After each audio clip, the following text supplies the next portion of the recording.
All right, so it's been a while since I've been painting, so I want to make sure my canvas is set up correctly, my brush is set up correctly.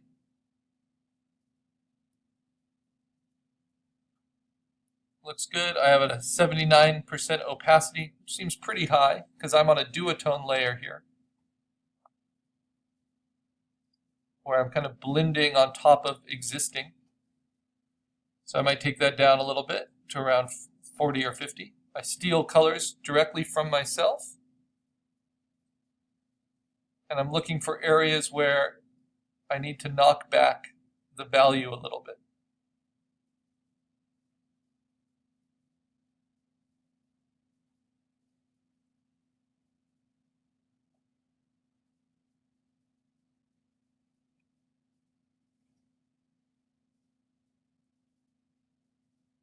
I'm trying to look at the big picture. Not get caught up in little details. That's why I like working in monochrome first. I'm not worrying about, the colorfulness of it. I'm just worried about the different values.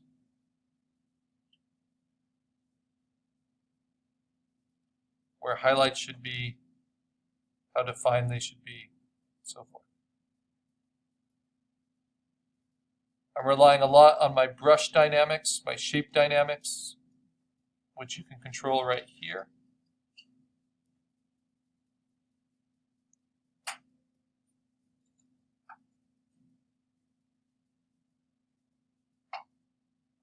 And as I get more defined, I might tighten those up a little bit.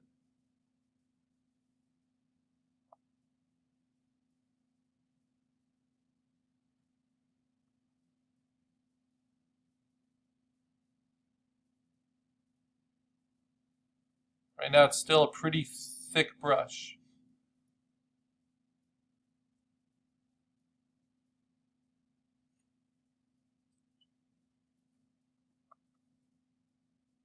Because I'm not allowing it with my shape dynamics to have a very small minimum diameter. I have a little bit of color in here that I threw in just to play with, kind of rust color, just to liven it up a bit. But mostly I'm just looking at the values.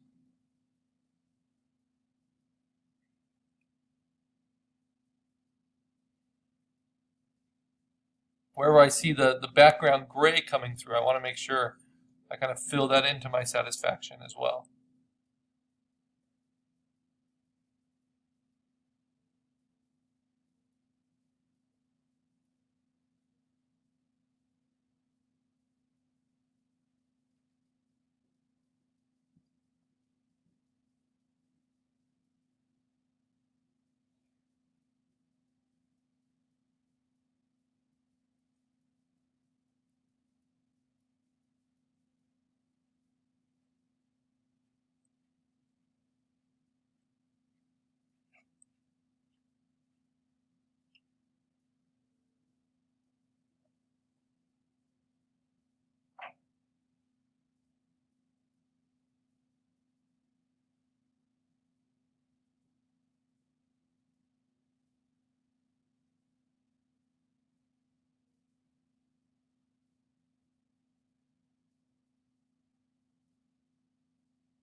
So not only am I trying to put in the right values, I'm trying to define the edges correctly.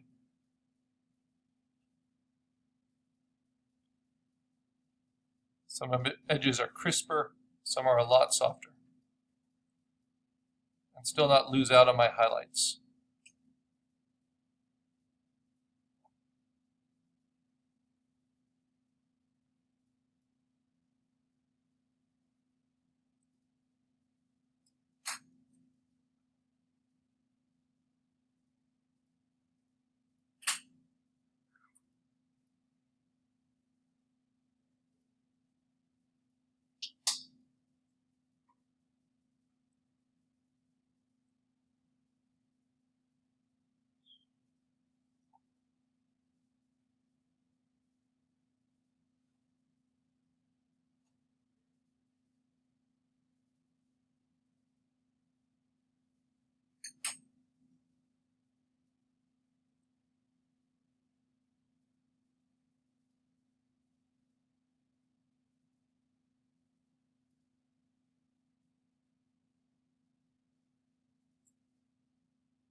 And I've said it before, but it bears repeating. It's easy to get caught up in just the parts that are really interesting, parts like the eyes, the features, but you need to kind of treat all of it all at once,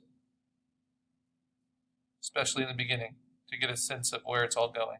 And it all feels a bit chaotic and messy until you're pretty far into the process, and then it starts to come together pretty quickly.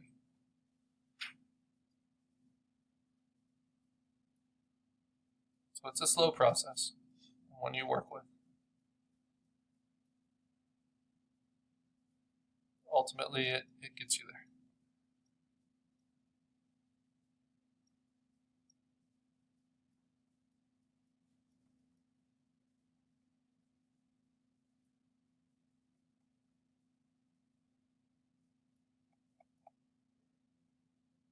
And the way to keep it feeling like it's a digital portrait and it's just really fussy is to be a little freer, a little more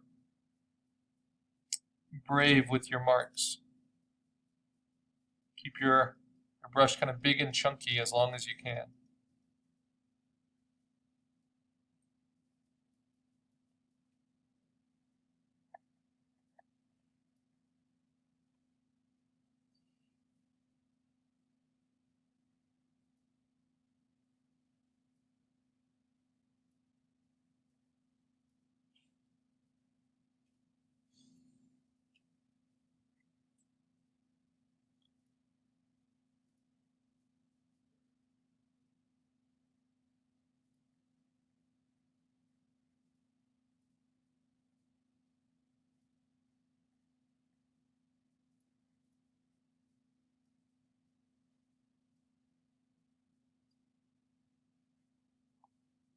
Only you can make these marks.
Now, as you get to more and more edge refining, you want to start moving your brush in the direction of the surface that you're defining.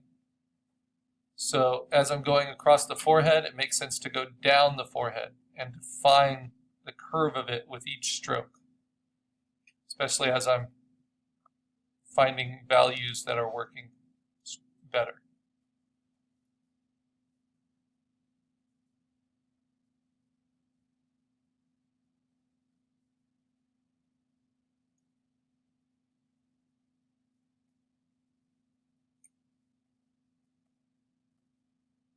There should be a personality to your brush stroke, whether it's choppy or fluid, whether it's heavy or light, how it tapers. All of those make it feel more like a painting and less just like a digital rendering. The worst digital paintings look like something you get from a machine at Chuck E. Cheese, because they don't make the individual artistic choices. They just treat everything the same.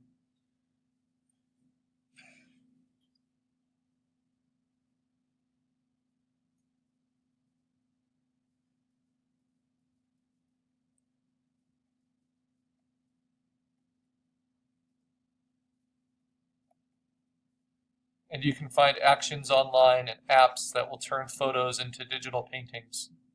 So it doesn't mean that they have all the advantages of being able to make a digital painting. So that's what I mean when I say each stroke is your own.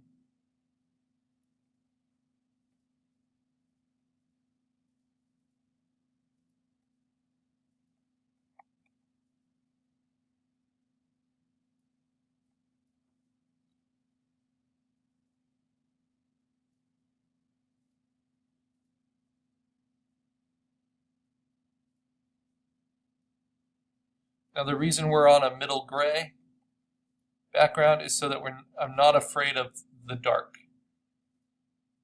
I can go pretty dark and realize I can still balance it. With a white background, it's really hard to get yourself to go dark enough with your contrast. And if I need to push it even more, as I think I do here, I'm going to even paint in a background. Now in some ways, I guess it'd be smart to do this as a background layer. So I'll do that. Put it behind, on top of my sketch, but behind my my basic value layer. So you can see all these half opacity value decision I'm making. Now I'm going to go to a full opacity and start painting in the background. You are not required or even really encouraged to do a background for this assignment unless it helps you with your value decisions.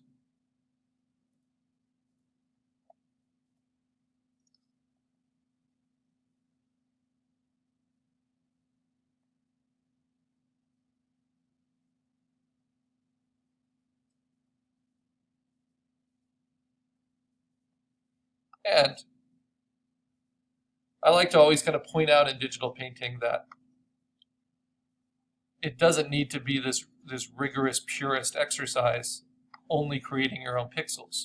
You can use all the advantages of digital art that we've learned so far. There's nothing against that. But you don't need to. You can also create all your own marks.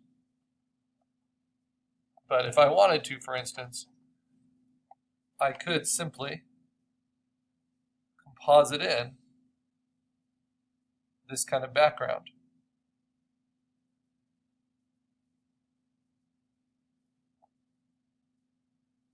Because it's soft, I don't even need to worry too much about its resolution. I can just drag and drop that onto a new layer here, transform it, stretch it, make it bigger, warp it to fit.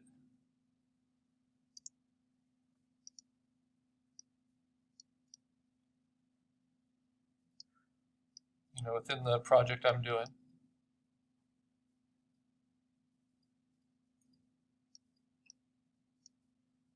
Might even inform some of my choices.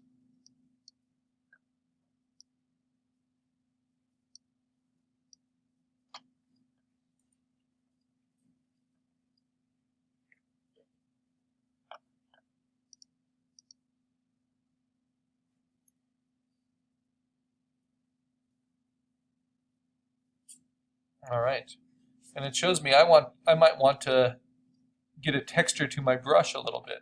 So let me put that in.